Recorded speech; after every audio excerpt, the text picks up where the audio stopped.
As our amazing PAX undertaking starts winding down, and we've had the chance to talk to some folks and check out almost all there is to see here, I thought I'd take some time to give a personal rundown of my PAX experience. This was the biggest event of its kind that I've ever been to, and some of the cool things we were able to see and do aren't going to make it into the major news headlines from the event. But I did want to take some time to actually describe what it's like to be here. So here goes. First of all, the sheer size of this event would blow you away. We're talking tens of thousands of people here. The Boston Convention Center is the largest exhibition center in the northeastern US, and with over 500,000 square feet of continuous exhibition space, PAX takes up every inch of it.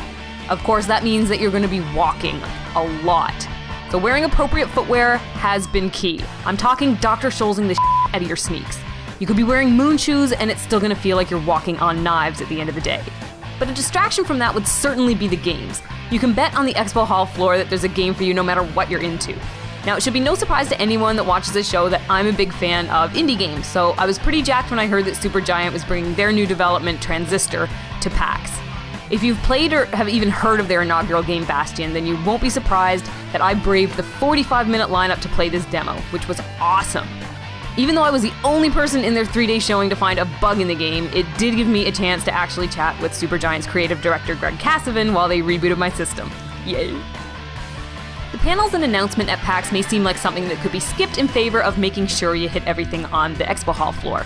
But if you're selective enough in what you want to see, the panels are definitely something you'll want to check out to mix things up a bit. We got the chance to get in on the NVIDIA presentation, and it was pretty intense to be in a theater with 1,000 people cheering and banging thundersticks over a tech demo featuring waves and a boat. And why not, after the crowd's been warmed up by being told you're about to give away $10,000 worth of gear?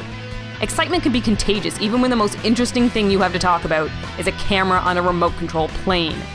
But even the more relaxed panels, like the one we checked out on the future of MMOs, brought an awesome chance to hear some of the major titans of the industry talk about their games in a chill environment where they're taking questions and interacting with the fans. Now, I do want to touch on some of the major studio announcements. Major props to Capcom for releasing a new Dungeons & Dragons game. Dungeons & Dragons, Chronicles of Mystara, available for digital download this June.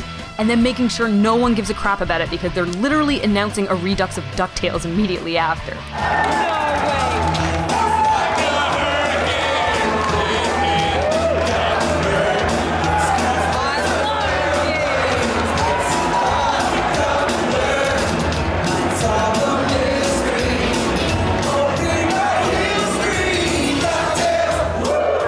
If you're old enough to have played the original on the NES like me, you're going to be stoked for the HD remake on Xbox, PlayStation, and Wii U. Now, try to imagine 1,500 burly gamers in a conference room belting out the theme song at the top of their lungs. Now, that will be one of my best PAX memories.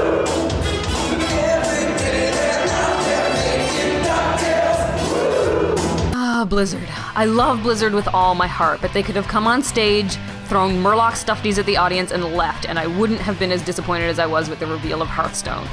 Now, before the announcement, me and Mike actually made a bet where he said that Blizzard would be announcing a card game, and I said they would be announcing anything besides that. But where Mike got a little too specific is that he said it would be a tabletop card game, and as we now know, Hearthstone will only be playable online. We called it a draw in the end, but we were hard-pressed to find a lot of people excited about this game.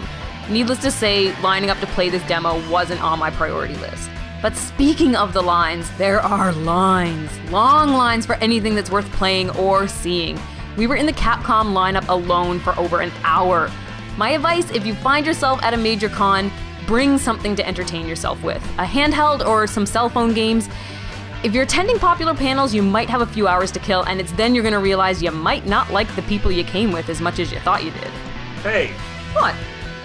Now, I did decide to get into the PAX spirit and spend some time in costume, obviously, but traveling by plane does not always allow for the luxury of bringing a lot of extras that a great cosplay might require, and a lot of my costume was actually bought.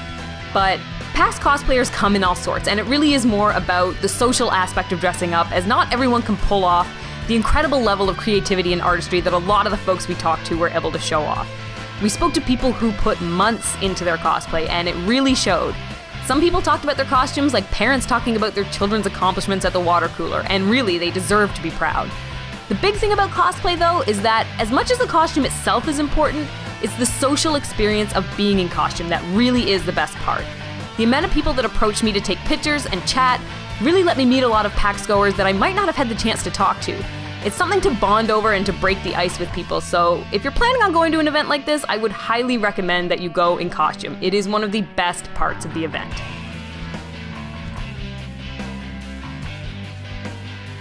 To wrap up, this has been one of the best trips and greatest events I've ever gotten to experience.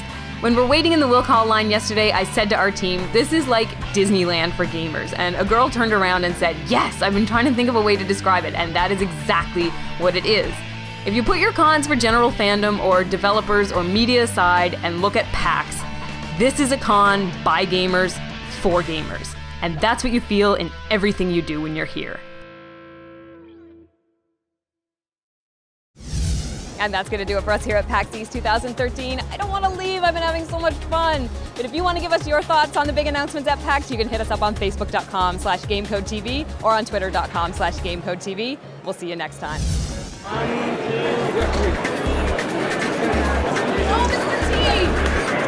Oh, no! Captain Gold!